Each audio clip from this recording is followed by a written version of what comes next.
wish I could forget the memories that could take place. 'Cause I have found a path to shed back with heaven and hell. It only takes a spark for a fire to start. Won't hesitate, won't fan the place that is the way. We'll make our own future. I'm gonna reach that finish line, instead of inches at a time. I'll keep going, nothing can stop me. Na na na na na na na na. They say that we're not strong enough, but I ain't never giving up.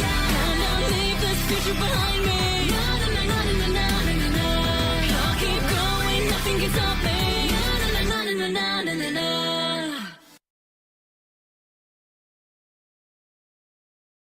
Oh, well, hello everyone, and welcome to this live stream that we're going to do real quick this evening.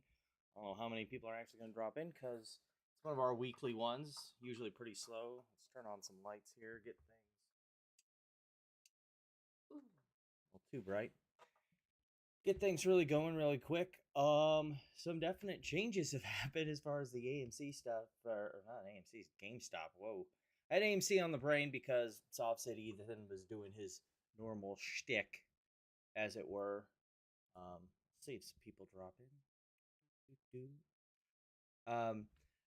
But tonight is going to be about the recent drop on the Delaware Court of Chancery. We had a filing yesterday, which is the first one I'll be getting to really quick, which is the scheduling order. So, of course, plaintiffs filed on the 18th. We today got the opposition to the TRO from GameStop. And then we'll have the reply and support from Pontiac tomorrow sometime, probably around midnight, which means it probably won't show up on File and Serve Express until like sometime around, if I had to guess, probably won't see it until early morning of Friday sometime, because they usually file those late. So you have till midnight. So I mean, late for us, but it'll eventually show up. And then it looks like they edited the order. The judge edited the order here, so we won't have an actual hearing on the merits until the 29th at 11 a.m. And I'm gonna guess, considering how tight things are as far as the ruling and how I think the likely outcome has changed since I last talked about this. Oh, why does that say it's JLab off? Did my ear... likely we're going to get into why I think that the merits question has changed. I think that we will likely probably get a ruling from the bench on this matter, but we'll see. We probably won't hear much about it until they ruled from the bench. Then a bench order probably wouldn't be filed until the next day, but we'll see. The reason why I think the calculus has kind of changed is because I made a grievous error of taking plaintiff's accusations at face value, because I read the complaint and then I read the underlying law and was like, yeah, sure, whatever, this makes sense. We'll get into this a little bit. Some of it I agree with, some of it I don't agree with. We got the introduction and then the statement of facts. What I want to swing to is their actual arguments on these matters, because half of it I agree with, half of it I don't agree with. Let's see, argument. So they're, of course, trying to reject the temporary restraining order. The first half of it is dealing with the colorable claim. In other words, that they're likely to succeed on the merits. The first part of it is that plaintiff's proposal 4, which accurately, while the proxy accurately describes the voting standard required by the certificate bylaws approval by proxy 4, the proxy disenfranchises voters by soliciting a voice that was supposed to be a condition on the CEO award, telling shareholders the vote is non-determinative. They say that's not actionable, but I think that's where if it wasn't actionable and you weren't afraid of it, then why did you get rid of the compensation vote package? today, at the same day that you released this response to the TRO. That's what's getting me here. If you don't think that the way that you said, oh well, Ryan Cohen wasn't going to vote, and then suddenly changed it to where he was going to vote, and you didn't think that was a colorable claim, why did you decide all of a sudden that actually we're not going to, give Ryan Cohen his massive chair package? And I think it's because they know that the arguments are a lot more muddy there than they would like to, and they didn't want to get into a drag out fight over that fact. It's probably one they would lose on. But nonetheless, the one that is only germane here because they basically made the matter moot is the supplemental mote for Proxy 5. Their big citation is Salama, which, I did actually pull that up in preparation for this because I did some reading on it, and I bookmarked some people's comments on it because I read it and I thought that it was pretty solid. They get the judge on this. Who's the judge? Who is the judge who made this ruling? Oh, is it up here at the top? Yeah, they put it at the top. Oh, Laster. Okay. Vice Chancellor Laster. Okay. Yeah, I pretty much agree with what he says here, not just because, he's the judge who ruled on it and it's binding. It's just, it's well argued. Like, this one thing I like about Delaware judges is they go through every single bit of nuance and explain everything in great detail, and it makes it really helpful to follow along. I can't go through all of it tonight because I kind of have a limited time. There's some other things I want to kind of get into. And it's a 55-page document. But I really do think if you want to understand why GameStop will win on the second part of it over the Prop 5 vote, you'll want to read this ruling in Salama, because it pretty much lays it out. And our confusion and everyone's confusion on this, the court pretty much lays out, is not surprising because the court said by the plain text both sides had an equal argument in this case. I mean, they're pretty much the same arguments that, that the defendants were saying you had to explicitly in your charter say that you were writing 242D2 out for it to not be a vote based on the majority of those who voted rather than the majority of all shareholders under 242B2. And the ruling here that is the other way around, that, this is something that you had to specifically write in. Both sides, they said, had a colorable argument based strictly on the law as it was written because the legislature wrote it rather super sloppily. But the court then goes into the other factors. When you have a situation where multiple interpretations can be drawn from the law, actually can scroll there because they're going into the different passages and the ways that both sides are interpreting it, and the debate over the different language. Because at the end of the day, when you're having a debate over the interpretation of the law, it's just like contract law. When the contract is ambiguous, you look to other parts of the text of the document and you look to the intent of the writers of the contract to determine what the purpose of the contract is to determine what these things do. And that's basically what the court is doing here as it goes through. Is it determined that you can't tell it by just the plain text. So we need to look into what is, the lack of uniform interpretation, how to resolve the ambiguity. Is we're going to have to look at beyond just the text. We're going to have to look at what was the purpose and design of the law to determine what, is going on here. Now, for those of us that have been around this for a long time, we know what the purpose and intent of the law was. It was to deal with this right here. AMC had a hard time getting share vote authorization and approval. It was about to go bankrupt if it didn't get new shares authorized for the dilution that it wanted to do.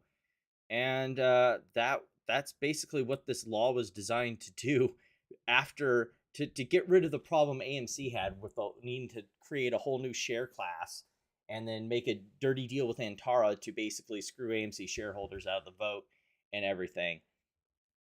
So the entire purpose of the law was to make it easier for companies to dilute shareholders, not harder. So when you look at it through that lens, the intent was to make dilution easier. Therefore, reading a higher standard of, getting that dilution that was necessary or wanted, that I didn't click on the right one. This is the one I wanted. Is kind of dumb. It wasn't the intent of the legislature to do that. The intent of the legislature was to make it easier to dilute. So even though it was ambiguous and both sides' understanding of the plain text could equally be plausible, the court ruled in favor of Tilray when it decided that the company could indeed dilute, which means that GameStop's probably going to win on that one. Which was a little different than what I thought, because again, I took at face value that there was something different in the GameStop charter of incorporation that would have allowed, or blocked this. And there wasn't. Like, I even went back and looked, and here's the GameStop. Yeah, here, the GameStop incorporation. It has the language. It's here, the number of authorized shares in a class of capital stock of the corporation may be increased or decreased, but not below the number of the shares, therefore, then outstanding by the affirmative vote of the holders of the majority of the voting power of the stock of the corporation, entitled to vote generally on the elections of directors, irrespective of 242(b)(2. Same language as in the AMC one, which, allows basically the dilution to happen. That's the long and short of that one. Does it mean that, GameStop's board isn't a bunch of duplicitous numbskulls? No. Like, we've already went over that, because they tried to basically change the rules midstream on how Cohen's pay package was going down, and they didn't want to have a legal battle in court that would have been drug out and had bad PR for them, so they just dropped it. But they're probably going to win on Prop 5, which means we'll see where that leads for the dilution thing.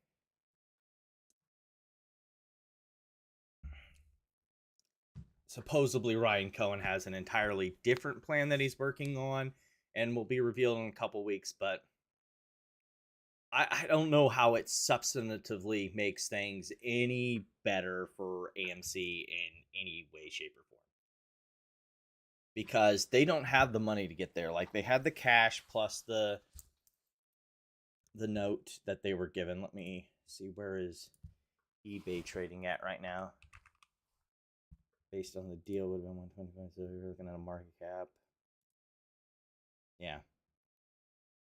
So basically, they get, the half stock, half cash, and then they have half of it.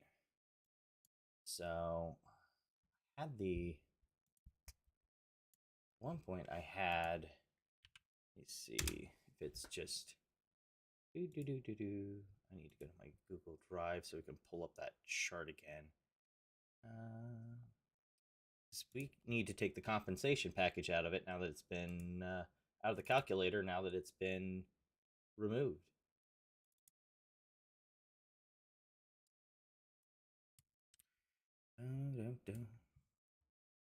So yeah, they have.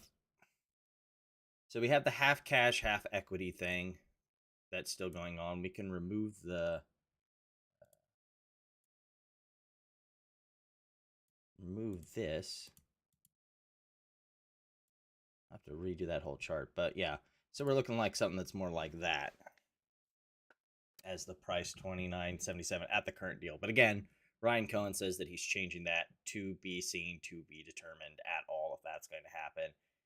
But like, how else does he really finance that? He says he's going to put another, he's going to put 500 million of his own money. Oh, well, great. I mean, now you only need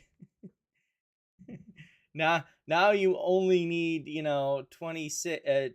Now you only need 20 what 26 26 billion 750 million. Oh, whoop-de-doo. Where are you getting that other 26.75 billion from? Like, it's still coming down to dilution unless they find people who are just going to, they can find people that are accredited investors that want to buy, on a reg D filing, want to buy slugs of AM's Jesus Christ, I don't know why I keep saying AMC. Slugs of GME shares, and that's still dilution. Because, like, look, this whole situation has pretty much proved to eBay that everything they said about Ryan Cohen's bad. Like, even though he got rid of the comp package, the only reason he got rid of it was because the PR of having it looked really bad, and he was about to be sued over it. So, and he got completely exposed on how the vote changed, which makes him look like even more of a corporate governance nightmare. The only thing that makes this deal work is an all cash transaction, and the only way you get an all cash transaction is if you do some sort of block selling of shares beforehand to bring cash into GameStop, so they can then turn around and offer to eBay some sort of cash transaction. That's the only way I see this deal working, because there is no way that the eBay board is going to allow a deal and an LBO, basically, where their shareholders are basically going to get a worse version of the company they already own. And I don't mean worse version as in GameStop suddenly makes the company worse.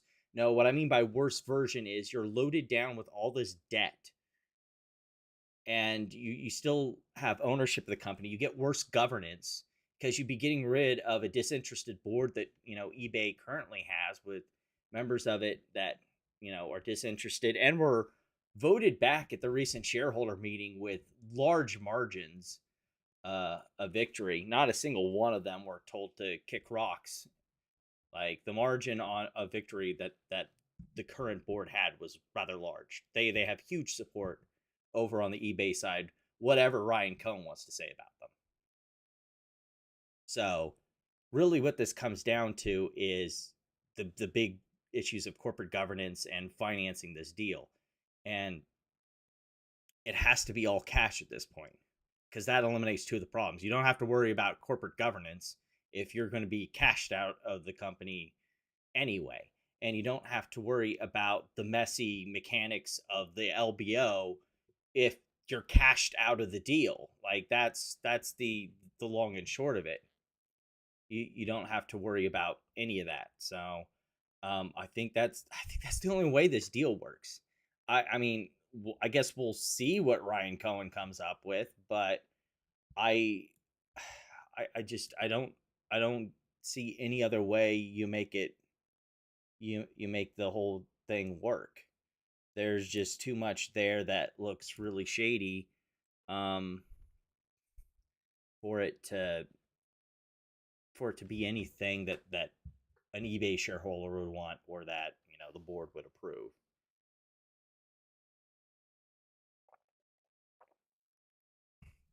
So I know that was only like 20 minutes.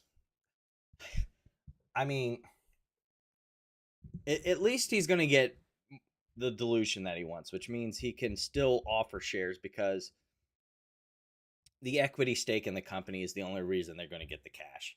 And it would have to be some sort of shelf or some sort of Reg D unregistered share offering or something, something like that, because doing an ATM would be hugely destructive on the value end for shareholders, because the more selling into the market would just destroy the price. It would be better off to just get a fixed price, sell all the shares at once to someone who'd be interested, take the cash, go buy eBay. I can't think of, and unless someone else has got some crazy great idea, that's the best I can think of. Like the like that's pretty much how the whole Paramount, Warner Brothers deal had to go down, is they had to just do an all cash transaction, because it eliminates anything about the board having to of the other company having to think about, is this other company a fit with us? Is the corporate governance right? Is how the company structured cool with us? Because, and I hate to repeat it, it just is a version of the company that's worse than what they already own with the current structure. But he says he's working on it, so not going to linger on it any more than that, because that's what we know right now. We don't know what he's going to do in the future. At least, hopefully, maybe he understands that the current deal sucks and he needs to figure out a better one. I don't know anything past that. Next on the slate, like we said, on the scheduling order, um, it'll be interesting to see if there's some wizardry. I don't think there's any wizardry that the plaintiffs will be able to pull out on their response to the TRO. They mooted the one part.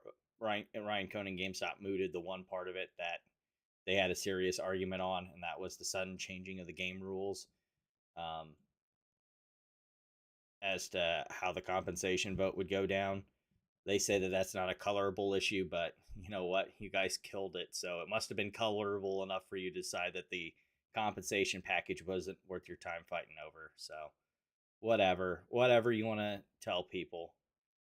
Um, but yeah, I think this is pretty much done. We'll see how the hearing drops out on the 29th. I expect a bench ruling on that one. So, moving along. Um,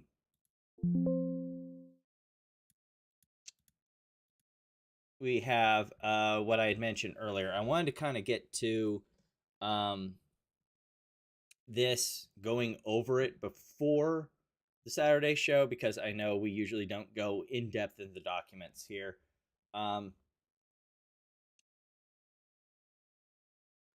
This one has been a long time coming. It is John Taylor versus Bollinger Innovations, or Bollinger Motors, whatever they're calling themselves this week. The artist formerly known as MULN Automotive. This entire case arises out of the fact that John Taylor used to be an employee of MULN, and they basically fired him. He's suing over breach of contract and violations of Michigan's whistleblower law and California labor law. So basically, he must have, whistle blew on something dealing with MULN's scummy practices. Can't imagine which ones those would be. You're not at a loss for picking what parts of MULN are freaking shitty. But MULN was trying to have a change of venue to move it to California, and they were filing a 12B motion to dismiss if you hadn't caught on by what's up here and what's down here. The court obviously denied both of the motions. Since I gave you the factual background, we'll skip over it.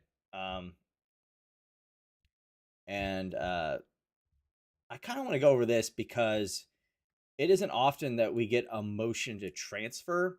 So I just wanted to go over real quick. The following factors for a motion to transfer is the convenience of witnesses, the local relevant documents and relative ease of access to sources of proof, the convenience of the parties, the locus of the operative facts, the availability of process to compel attendance of unwilling witnesses, the relative means of the parties, the forum familiarity with governing law, the weight according to the plaintiff's choice of forum, and trial efficiency in the interests of justice. That's a lot of factors. And of course, the regular motion to dismiss is a preliminary phase contained to the four corners of the complaint, that they have to state a plausible claim for relief, that you don't that all of the allegations are assumed to be true. Short, plain statement, but they have to be more than conclusory arguments. They have to have some basic supporting facts to hold them together. The court doesn't have to just assume without factual support what plaintiff is saying, but they have to generally treat the statements as true if they are factually supported. So as far as transfer venue, um, to kind of get into this, we already have the situation of MULN's lawyers being silly little ducks, silly little ducks. They had filed for this to be transferred to the. Let me make sure here because I remember that. Yeah, to the Central District, even though Mishri resides in LA, and so does the company. So it wouldn't have been the Central District. Oh, yeah. Sorry. So what was the district fluff up? Because they got the wrong district.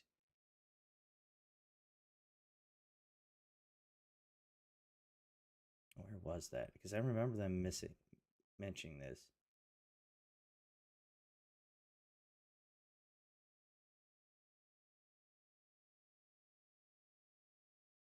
It was somewhere in here.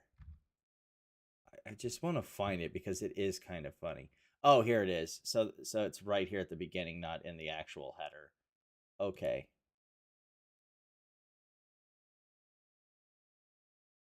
Okie dokie. That was. Sorry, I'm gonna test something really quick because I want to make sure my headphones are working. The other one was Wendys, W-E-N. Okay, that's connected. Good. Okay, sorry about that. I just want to make sure my headphones are working.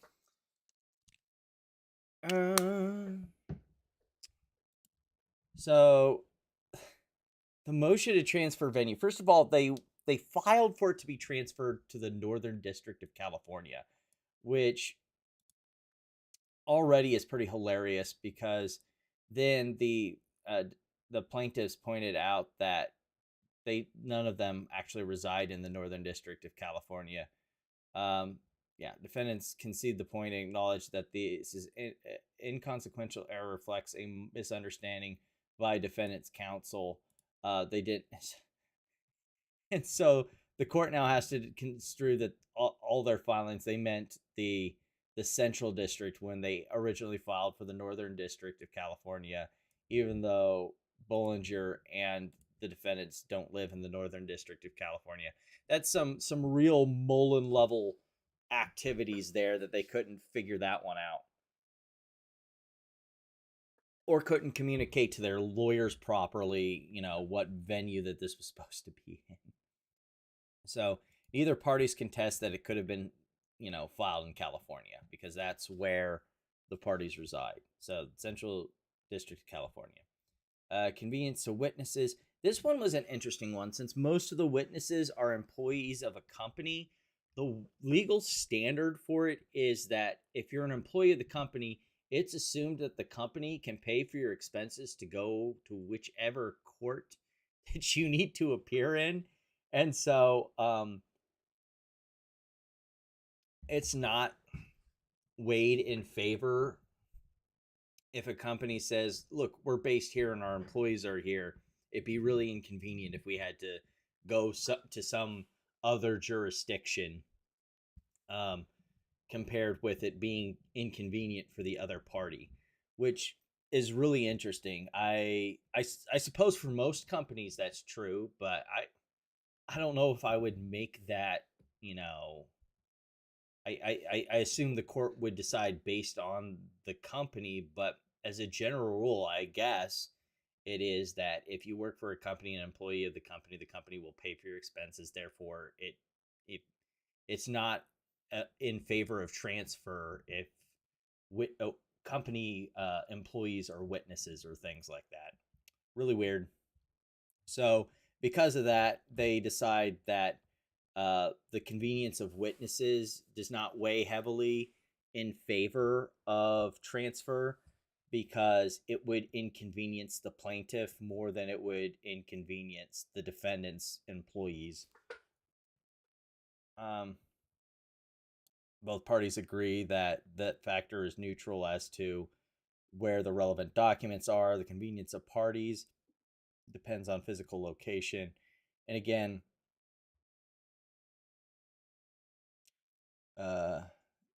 says here, since most of the defendants are and their witnesses are in California, that weighs in favor of the defendants. Defendants provide no justification for this claim. Accordingly, defendants have not shown the litigation in the Eastern District of Michigan would be more inconvenient for them than litigating in the Central District of California. Therefore, this weighs against transfer. Like I said, like because it's assumed that you will pay for your employees' travel. It's not that big of a thing. Neutral on the locus of facts because the employee lived and I assume was employed for Michigan, and they're in California. It's a neutral deal. The availability of process to compel. Defendants argue that while they are unaware of any unwilling witnesses, defendants expects they will face greater difficulties compelling their witnesses to participate should this matter proceed in the subject venue. Defendants concede there's no indication of any unwilling witnesses. Look, courts don't like it when you just make assumptions and then finish up that assumption with "trust me, bro." like I don't know what to tell you. Courts are not big into "trust me, bro" arguments.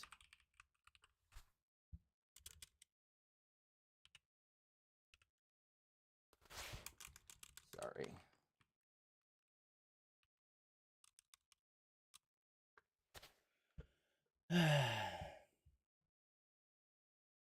The relative means of the parties. On that one, this favor weighs against transfer to the District of California because again, it's a corporation. The assumption is that they should be able to, that they haven't demonstrated any reason that the costs would be too disproportionate compared to those of the plaintiff, and so yeah. The only one that really stood out that plaintiffs the defendants really had a good one on is that because California law was implicated in the employee matter because of certain California employee laws, that it weighs in favor of transfer on that matter. But also, like up here, it isn't just California labor codes, it's also Michigan whistleblower laws, and so it's just the labor laws that are California. So there's a little bit of a mix, but I mean, the court weighed it in favor of defendants on that one. So I mean, yeah and no, but I'm not the judge, so we'll just leave it at that. Like that one I think could have been a wash, but yes, the labor laws were California labor laws, so those probably would have been better argued in a California court.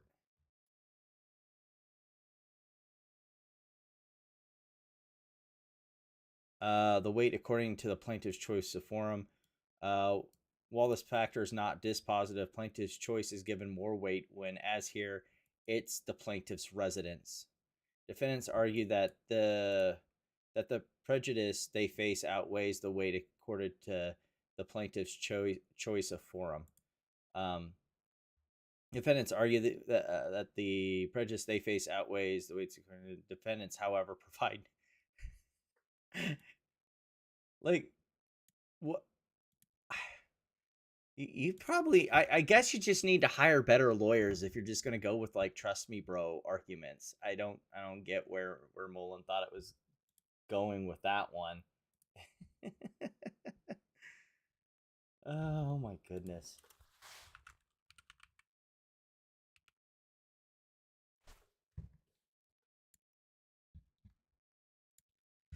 Um, Trial efficiency and interest of justice based on the totality of the circumstances. So yeah, the court basically totals all those up and denies the motion to transfer because like it's I get what MULN is saying here, but you would have to show that the company is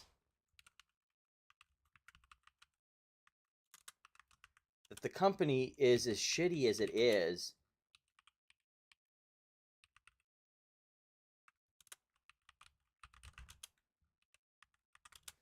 And I don't think they want to do that for what their remaining 5 stockholders and BAM. I think BAM Investor might be still pumping this shit go.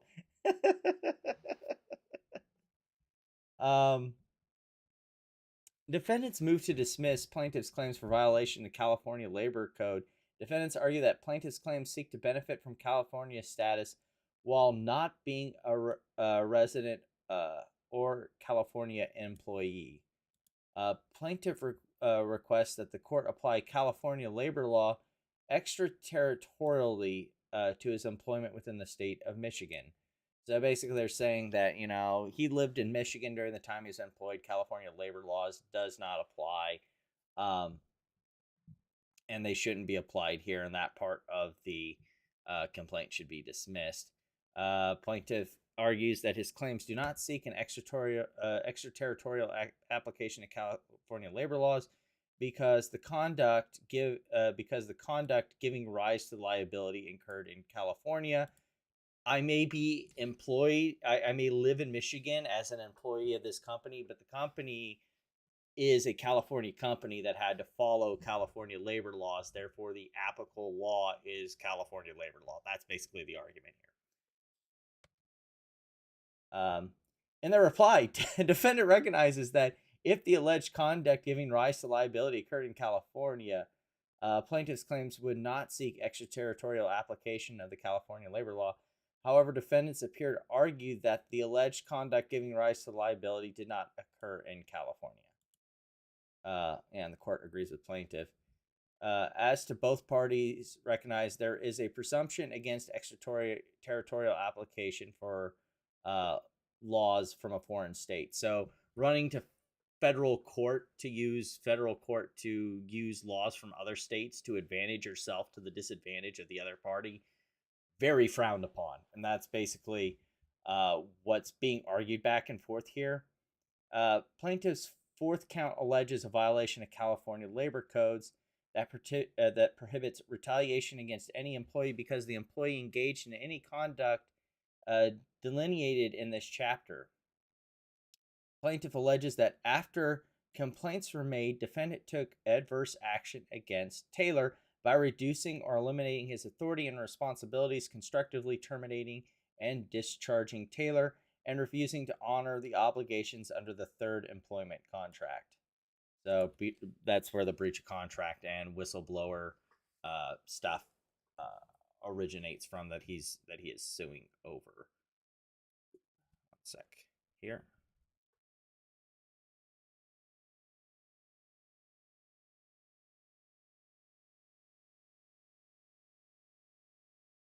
So that's what this whole case is basically centered around, is the contract dispute.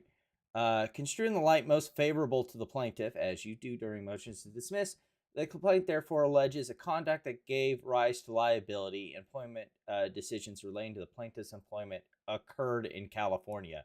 Remember, the company employing him is in California, so the law that would be applicable is California law. Any lack of clarity in plaintiff's complaint is resolved by the affidavit of Michaela Brown, annexed in defendants. I didn't even, I had been cursorily sort of listening to this, Like at lunch, I had the bot reader reading it back to me just so I could listen to it while I was eating lunch. I had totally either forgotten or missed this fact. So, like, the conduct occurred in California, and any lack of clarity in plaintiff's complaint is resolved by the affidavit provided by the defendants.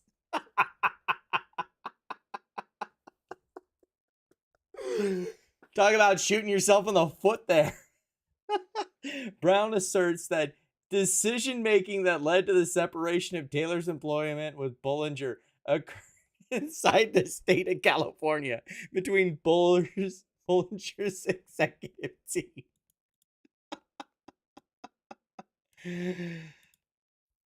Oh my goodness. Wow, this is exactly the kind of MULN level clown show I expected.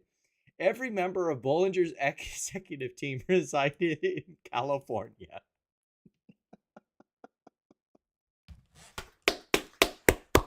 Well fucking done! Well fucking done! In defendant's reply brief, defendant acknowledges decision making related to the plaintiff's hiring occurred in California.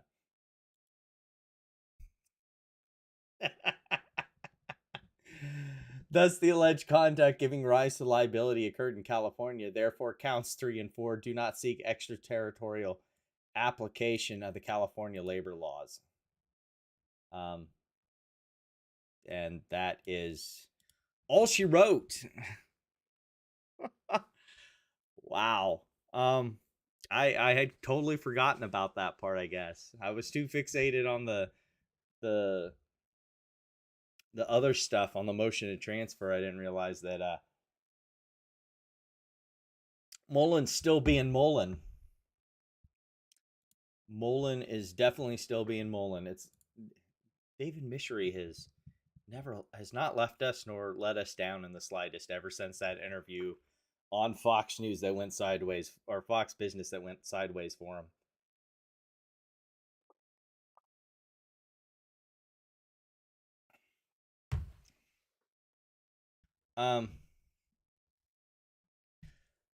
Let's see here. So we got that out of the way.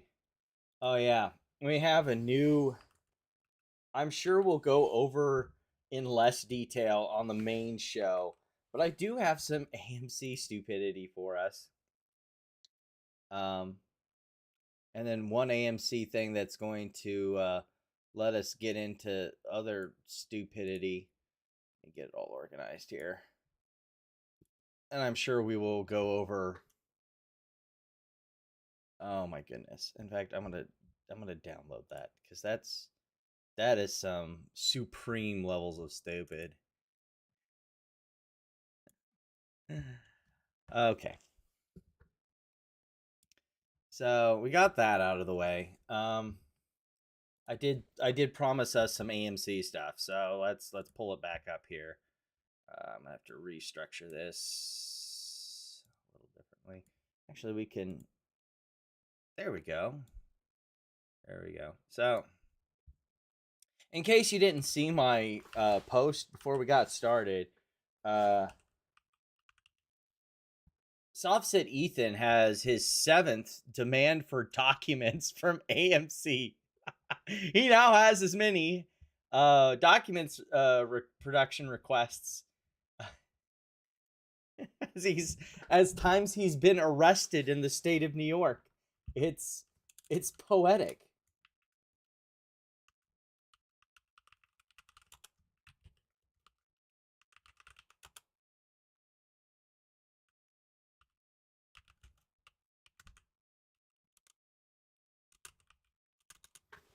So what is Ethan asking for this time? What silly documents make up his request this time around?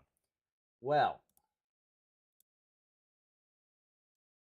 documents relating to the representations made by John Neuwirth concerning AMC's additional plan to more efficiently raise capital. During the June 30th, 2023 settlement hearing, okay, we already know now that this is this is pointless. Can I highlight this? Are we allowed? Oh, good. We can. So we already know by this right here that this has already been adjudicated. This was during the settlement hearing way back in 2023. So by way of res judicata, this cannot be brought up. This is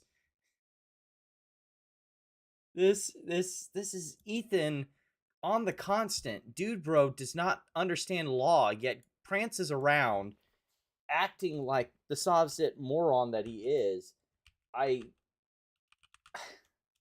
It's just the best part of meme stocks is people like this. People who have no clue yet talk the loudest and act like they know everything at all times.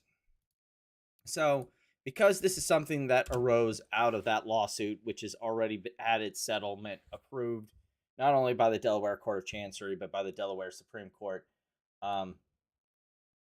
then that pretty much means that this is moot. There's nothing here in any of these paragraphs that can be the basis for a 220 books and records request because it's already been adjudicated.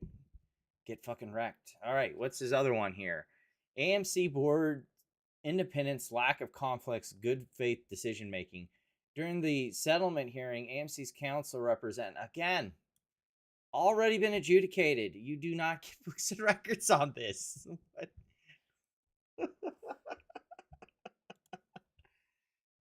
Let's at least see if there's maybe something even remotely colorable here that he could have used. That was done completely independently and unconflicted board acting in what it thought was and still thinks is the best interest of the company and all of its Penn student class members. Documents sufficient to identify the books and records, reports, analysis. Yeah, so this already been adjudicated that, like, no, you don't get any of this. Nope. Not even once.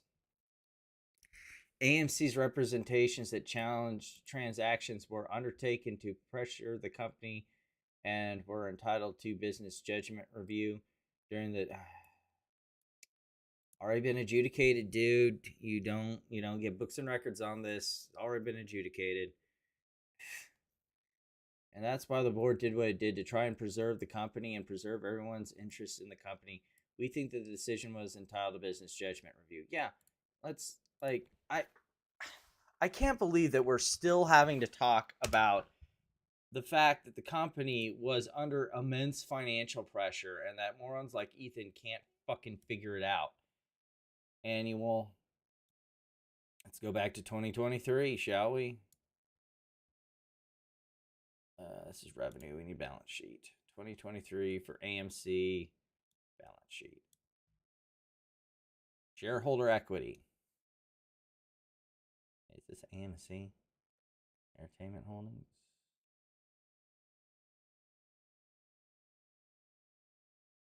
Shareholder equity. Oh, there we are. Yeah, shareholder equity. 1.85 billion in the hole. You know what's negative shareholder equity? It means your company's fucking insolvent. Net change in cash. They had negative cash flows. Yeah, there's your two definitions for insolvency. The company has negative shareholder equity. It means that they have more liabilities than they do assets, and negative cash flow. There you go. Check and check. Like, I don't know how many times this needs to be spelled out for this fucking moron to get it.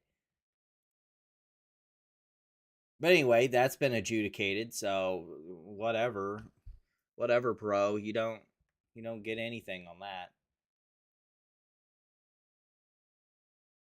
that. Documents relating to AMC's representations, the board was not seeking to enrich itself. Again, this has already been adjudicated. Like that's it's already been adjudicated by the court. You don't get books and records on it. It's already been adjudicated.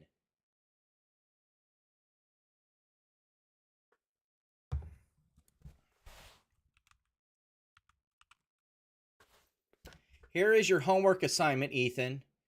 you are to go directly to this link on Cornell Law website and read this entire page on res judicata, and then make a video on your shitty YouTube channel confirming that you have read and understand what res judicata means.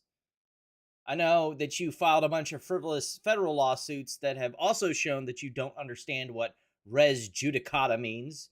So, no more filing your stupid sob sit books and records requests until you can confirm to the class and the rest of us that you understand what res judicata means, you stupid fuckwit.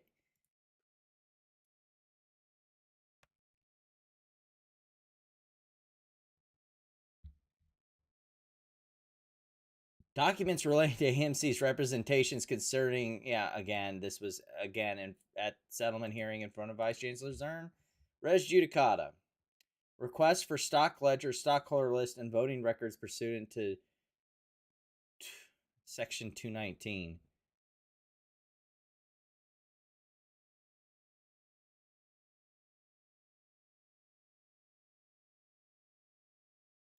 Pre-suit derivative litigation. Yeah, well, your whole litigation is based around shit that's already been handled, so I don't. This guy, Ethan, is quite possibly the most tiresome baggy because he just refuses to understand that he is a loser and will continue to be a loser in life no matter how hard he struggles. And until he applies his brain and not his fucking emotions to a situation, he will continue to be a loser in life. Oh, speaking of AMC baggies, oh my goodness. What's Baggy Travis up to? AMC Baggy Travis. What are we doing here? This is probably something. All right, what's going on, folks? So I'm just gonna be going over Wendys really quick. There right now, this is the biggest thing on the news right now. As you can see, I think is a distraction from AMC right now in particular. What? Distraction from AMC. My bro. Gosh.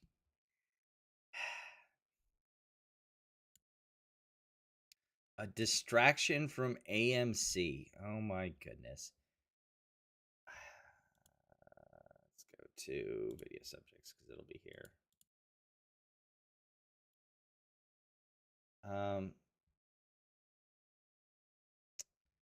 So we already know that AMC is borked to high hell. Its balance sheet still insolvent. Still losing money. Just so we're clear. And I don't want to make it out to seem like Wendys is some super high-flying company, but you know what it does? It does this wild and crazy thing. It makes money. Net income of $165 million last year. Wow. Wendys makes money. AMC does not.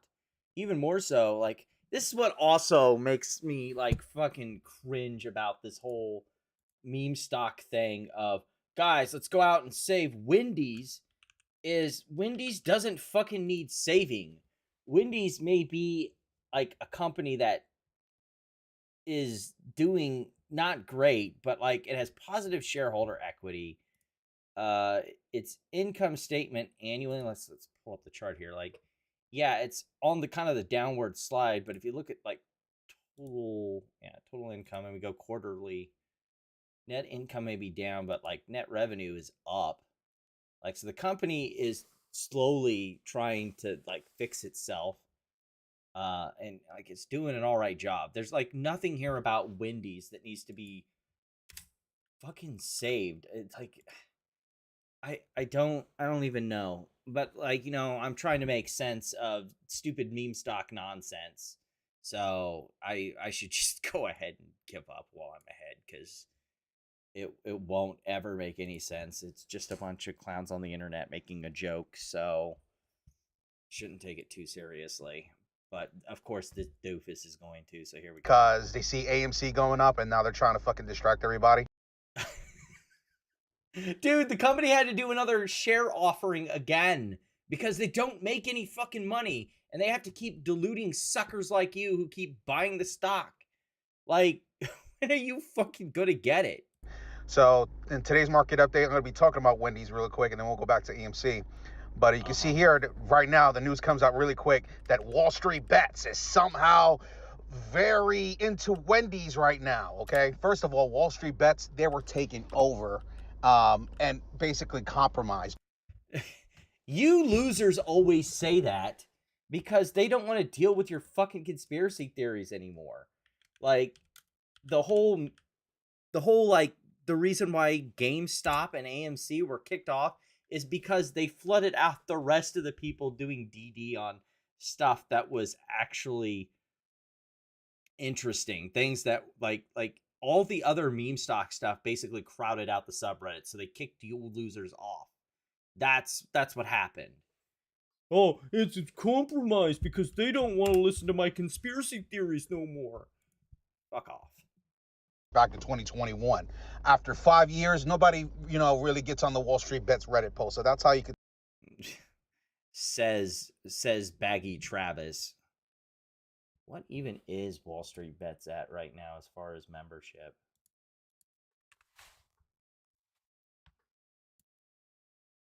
Wall Street Bets.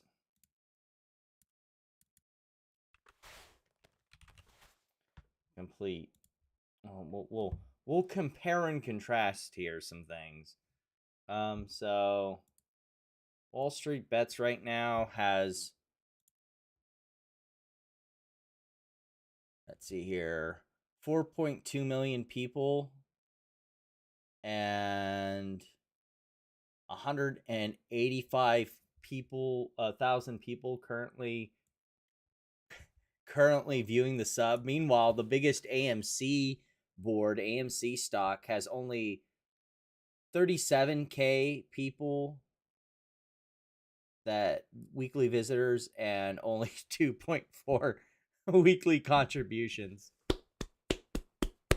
Well done. Yeah. Nobody goes to Wall Street Bets anymore. Here, I'll change the screen so it's even easier to see there.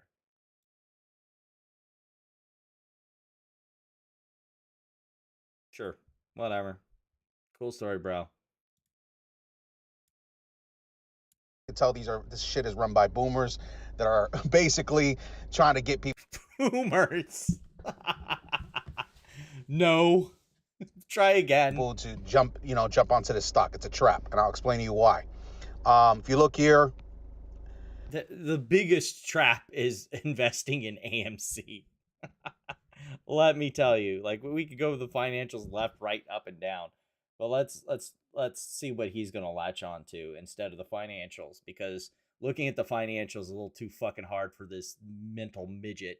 Just going straight to the quick facts here. Obviously, it's not the fundamental analysis that we're going to be going. Of course, it's not going to be the fundamental analysis that you're going over, because morons like you, Travis, are incapable of doing fundamental financial analysis. That is way above your pay grade. Your brain is too fucking smooth for that shit. Going over on here. Obviously, right now the fundamentals are starting to get weaker on this thing, but go look at AMC's fundamentals and let's compare notes. Let's fucking compare notes on that. Like, also, what fundamentals is he looking at down here? GAAP EPS. And that's year over year. But again, as we were looking at on Webull here, like, quarterly, it's starting to improve. Like, we're actually starting to see potential year over year improvement for Q1, which means that maybe Q2 will show some better numbers as well, to be determined. But it's definitely a much better fucking situation than AMC, as he desperately thumbs through here and tries to, like, cherry pick stuff. Shares outstanding. That's actually a good thing that the shares out. Oh, sorry, you guys can't see that because I changed screens. Like, the shares outstanding going down is a good thing. So, like, what the fuck are you talking about? This thing. But what the main thing I'm looking at here, remember I told you about the trap. What does that say right there? Institutional ownership, 92%. How is that a bad thing? Do you like? I love how the narratives on this matter has changed so quickly for some of these meme stock losers. Like, if you were trying to do a short squeeze, institutional ownership was supposed to be a good thing because it meant people that weren't going to sell. Newsflash, that is a double-edged sword because, you know, you can also get easy borrow locates from those same institutions. But like, institutional ownership is a good thing. It means that it's a good company. Like, it may be struggling, but it's a good company. Like, institutional ownership in GameStop is like what, 50? No, it's like 49, somewhere in there. It's about half the stock of the company. AMC, it's almost non-existent. Institutional ownership in like 92.69%. A little bit more than eBay. It's like, Wendy's isn't a bad company because it has institutional ownership. Notice how he's like completely skipped over the fucking actual financials of the company, because if you compared the financials of Wendy's with fucking AMC, he would get laughed out of the room. That means institutions own 92% of the float, the shares float, okay, of 169 million. So this is getting to a low float because it's 169 million. But look at the short float. It's right now they see that people are looking for short squeezes, right? So they see the short float at 30. Anybody that sees the short float at 30%, they're gonna jump on it and be like, man, this shit's gonna squeeze. I would say that, like, if the short interest is like 30%, that's not great. Like, it's definitely higher than it is now because institutions are getting a little wise to the short squeeze game and how people target companies that have high short interest, but like 30% isn't that high. I also find it funny that Baggy Travis seems to also forget conveniently that AMC didn't get much more over 30% short interest either. But suddenly, you know, short interest in Wendy's only being about 30%, that's actually a bad thing. Like, you know, he'll pick and choose his fucking narratives whichever way he wants to go to make his point. He has no logical consistency whatsoever. But, you know, then again, trying to find logical inconsistency, logical consistency with these morons is impossible because there's no logic to be found. Right? Which it kind of might will, but you got to remember, there is an institutional ownership of 92%. So that's a trap. Okay? Anybody that's fucking smart would know that Wall Street Bets was taken over already. So he doesn't even finish that thought. Like, the institutional ownership is a trap because I said so. Trust me, bro. And then just moves on. you know, this is just a hedge fund trap to get people to jump in. Obviously, you can see also the stock twits here. Wait, is there more to this? Please tell me there's more to this stupidity. Because he cuts himself off there, like in the middle of that. Where there has to be more to this fucking stupidity, isn't there? That's what we were just looking at, right? Yes. He just stops there. That that's it. It just drops dead there, and he just. Oh my goodness. Or is it like continued here? Oh, this dude's gonna try and teach people how to read SEC files.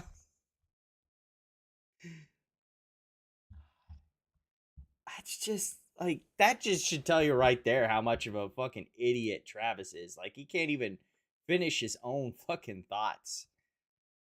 And just cuts off the video at the end. That's that being said, I'm not big into this whole thesis that they like. I get it's a joke. It's a joke. But like, Wendy's doesn't need to be saved, guys. Wendy's is doing fine. Like, this like, throwing your money in just to make a joke is, I mean, sure, do what you want with your money, but like, People are gonna get ruined here, and we're gonna have another stock cult because some people took a meme seriously and decided to throw a bunch of fucking money into Wendys. I can't wait. We're gonna talk more about Matt Coors probably Saturday, but I just wanna get this video out of my system really quick because it is just as dumb as Baggy Travis, just in different ways. Wendys, W-E-N, Wendys, you know, the genius behind the Baconator, W-E-N is up 32%. And you might be thinking, Matt, what's going on with Wendys? I need to know. Well, it's a Reddit Wall Street Bets squeeze play. And I know recently we've been bagging on AMC because they're some of the dumbest people on this planet. Wall Street Bets understands they're in the troll. They are smart people cosplaying as dumb people. So what? They're being dumb. Oh, they're smart people that are acting dumb because being dumb is funny. How does that make them any different than the drooling idiots at AMC? Like, that you're making fun of. Like, just because you're smart and pretending to be dumb doesn't mean what you're doing isn't dumb. You're not any different than the dumb people. Like, I guess that shows kind of what an idiot Matt Coors is, that like he thinks that that's something special or different, but I don't know. Now I'm getting into stuff that should be discussed Saturday, and we'll save breath and energy for that. But for now, that's all I basically had. Just a quick hour live stream to catch up on things. I guess we'll see you all Saturday. Brief teaser. I haven't gotten it up because I don't know what all the topics will be for Friday yet. But we will be having Main Street Media. I get it. Did I get it right this time? Media Main Street. There we go. I always get it wrong. I like mainstream media, Main Street Media, whatever.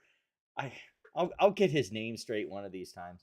But our main discussion topic for this upcoming Saturday, we're going to be talking about our good old friend Fish Sticks, James Fish Sticks, and his troubles. And basically him and a bunch of other people have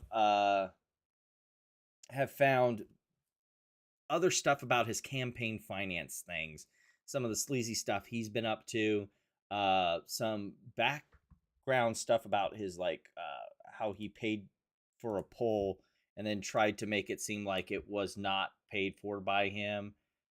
Here it is. Open it up here real quick. And they've done some background on that. So let me pull this up here real quick. This call will be recorded. The May poll had, in my opinion, a poor survey design because the head-to-head came at the end of the survey after there was already descriptions of candidates earlier in the survey. So if you present one candidate with a more popular stance and then another candidate with an unpopular stance, so basically, you know, both of you are familiar with that. Right. So it was basically an informed ballot poll without disclosing that it was informed ballot. So the informed ballot question came at the beginning, and then you had a head-to-head at the end. And, you know, it's only 101 to put the non-informed ballot head-to-head at the beginning. So was that something? Was that more of Lester's idea, or was that James Fishback's idea? I don't want to speculate, so I'm going to leave it at that. But I will say that this is more unique to this internal poll. It's not technically you running the poll, so it's more or less okay.